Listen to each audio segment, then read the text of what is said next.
Archiviata la pratica delle politiche, si chiuderà nelle prossime ore il confronto interno al centrodestra per scegliere un candidato unitario alle comunali di San Donà di Piave.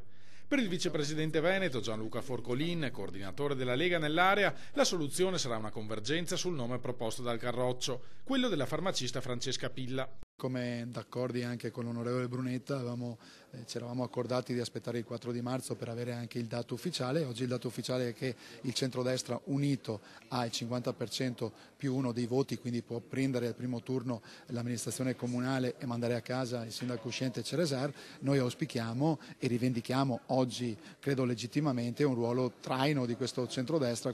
Del 49,1% dei consensi che hanno portato alla vittoria di Renato Brunetta nel collegio, ricorda Forcolin, oltre il 31% è arrivato dalla Lega. Rivendichiamo quindi un ruolo di traino in questa coalizione che confidiamo serva a superare le resistenze fatte finora dal centrodestra alla nostra candidata.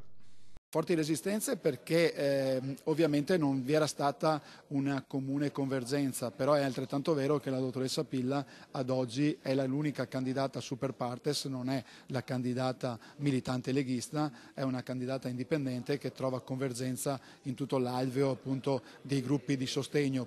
La soluzione del rebus, prevede Forcolin, arriverà al massimo entro 48 ore. Non c'è una forzatura assolutamente leghista, non abbiamo messo una militante ma abbiamo messo una persona per bene che è fuori dagli schieramenti e crediamo che dopo il 4 marzo e questa espressione di voto così importante possa essere rivendicata la sua candidatura, visto che non mi pare che all'alba e all'orizzonte ci siano altre candidature di così elevato peso da poter sostenere.